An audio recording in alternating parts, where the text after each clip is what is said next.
En la red social Twitter, el presidente de Data Análisis, Luis Vicente León, daba a conocer su reacción o su opinión sobre la ley de zonas económicas especiales. Ahí lo tienen en pantalla. Dice lo siguiente: es una vía para buscar flexibilización que mejore la capacidad de acción del sector privado. No va a resolver la crisis del país, pero es una decisión positiva para estimular algunos sectores o zonas. Elio, su posición sobre ello. Dice, no va a resolver la situación económica por completo, pero es positiva para algunos sectores. Sí, no positivo, sumamente positivo. Es una actitud bien ecuánime la que plantea el compañero, estamos totalmente de acuerdo. Coincidimos en que las zonas económicas especiales no es una panacea, no es una varita mágica que va a solventar todos los problemas estructurales que tiene nuestra economía, que son un modelo de acumulación capitalista subdesarrollado norte costero que estaba al servicio de los intereses europeos. Tenemos que romper con eso. Vamos a seguir leyendo más reacciones para conocer también tus comentarios. Ahora vamos a leer en la agencia de noticias EFE este titular: las zonas económicas especiales traerán poca ayuda a Venezuela. Ahora esta es una posición contraria del opositor Roberto Enríquez. Él dice que las zonas económicas especiales serán de poca ayuda para la población del país y en cambio aumentarán los privilegios de personas cercanas al Ejecutivo. El dirigente antichavista rechazó la ley aprobada en junio pasado y aseguró que con lo que se prevé atraer la inversión extranjera y equilibrar el desarrollo en el país servirá para beneficiar a un pequeño grupo de personas en detrimento de la gran mayoría de los venezolanos. Burbujas económicas sin impacto positivo para el país, aseguró este dirigente opositor. Bueno, hasta ahora no pudimos observar allí ningún argumento científico desde el punto de vista de la teoría económica opiniones que pueda sustentar. Es una opinión política que responde a unos intereses. Por supuesto que no es así y con el tiempo lo vamos a demostrar. Ahora, cuando él habla del tema de las burbujas económicas, pues también la población venezolana escucha atentamente los índices o el Ejecutivo cuando asegura que nuestro país está creciendo, que las cifras económicas están en mejora, la del primer semestre de este año. Decía Maduro que nos vamos a sorprender cuando leamos estas cifras, pero por otro lado, pues también la gente se pregunta cómo se traduce esto, por ejemplo, en mejores salarios, ¿no? Ha sido una de las principales demandas de la población, el tema de los salarios, la derogación, por ejemplo, del instructivo NAPRE, que hemos visto las movilizaciones durante estos días, porque si el Ejecutivo dice que estamos mejorando, dicen que no hay recursos para, por ejemplo, hacer el pago del bono vacacional, que finalmente, bueno, ya hemos visto el desarrollo de este tema, aseguraron que para esta semana se realizará ese pago, pero bueno, es parte, ¿no?, de la dinámica y de las necesidades y de las críticas que surgen de la población. Si estamos mejorando no significa que ya todo está bien. Eso es importante aclararlo y ponerlo sobre la mesa en el debate. ¿Contra qué periodo nos estamos comparando?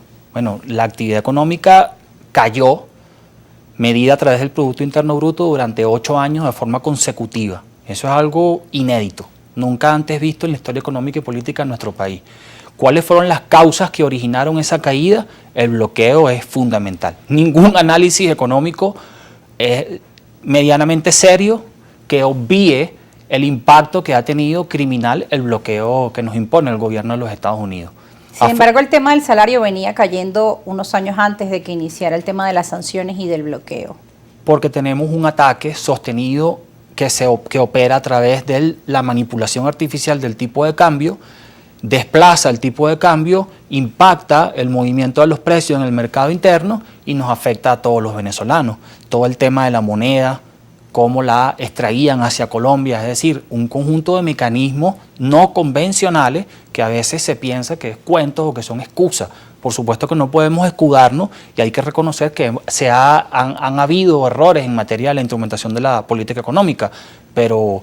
Y de hecho ahora están dando este giro y están haciendo pues algunos cambios en la política económica del país que incluso han sido criticadas por sectores de la izquierda. Sí, por supuesto. Desde que el presidente de la República anunció en el año 2018, si mal no recuerdo, el plan de recuperación económica que sobre la base de 10 vértices, pues hemos visto mayor coherencia, equilibrio en la política fiscal, política monetaria, política cambiaria, y eso ha permitido estabilizar, generar un escenario de equilibrios macroeconómicos, controlamos el tipo de cambio, la inflación se ha desacelerado significativamente, pasamos de una situación de hiperinflación hay inflación por debajo de un dígito, ¿sí? Y todavía estamos trabajando en eso. ¿Por qué es importante las zonas económicas especiales? Porque nos va a permitir en el corto tiempo y en el corto, mediano y largo plazo incrementar la producción nacional. Al incrementar la producción nacional abastecemos el mercado interno y a la vez nos articulamos al resto del mundo de una forma distinta, rompiendo con el modelo extractivista y con el modelo del rentismo, que es el que mucho daño nos ha causado. Y que además buscan una forma de evadir el tema de las sanciones que han hecho daño a nuestro país. Ahora, correcto, yo le pregunto, en el caso de que Venezuela llegara a un acuerdo con Estados Unidos, en un caso hipotético, y Estados Unidos aliviara las sanciones, se habla de un alivio, no de la eliminación, ¿en qué forma pues se ayudaría a la economía de nuestro país? ¿Veríamos los resultados de inmediato o se trata de un proceso? Bueno, imagínate, el escenario internacional es determinante. El conflicto bélico entre Rusia y Ucrania ha generado una repotenciación de la demanda de petróleo, generando un incremento en el precio del barril de petróleo en el mercado internacional. Y Venezuela, por naturaleza, posee las mayores reservas de petróleo a nivel mundial.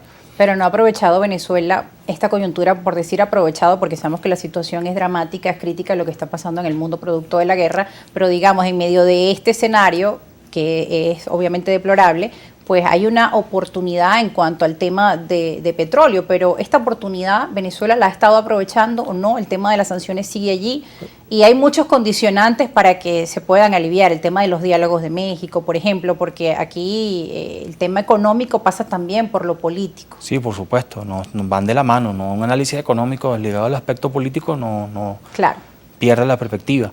No se trata de que Venezuela haya aprovechado o no haya aprovechado. Creo que el bloqueo económico impide que Venezuela comercialice libremente su petróleo en mercados naturales que históricamente hemos venido atendiendo. Producto del bloqueo, Venezuela ha tenido que reconfigurar su mercado internacional, buscando hacia países de Asia, por ejemplo. Pero Estados Unidos, que históricamente ha sido nuestro principal comprador, dejó de comprar y no podemos venderle. Ahora la guerra y el alza significativa de los precios de la energía en el mercado europeo, con un impacto en el mercado norteamericano, obliga a replantear la política de agresión y de acoso hacia Venezuela. Y por eso hay una flexibilización de las sanciones y se prevé un escenario de mayor libertad en términos de comercializar el petróleo. Ya está aprobada la licencia para que operen unas petroleras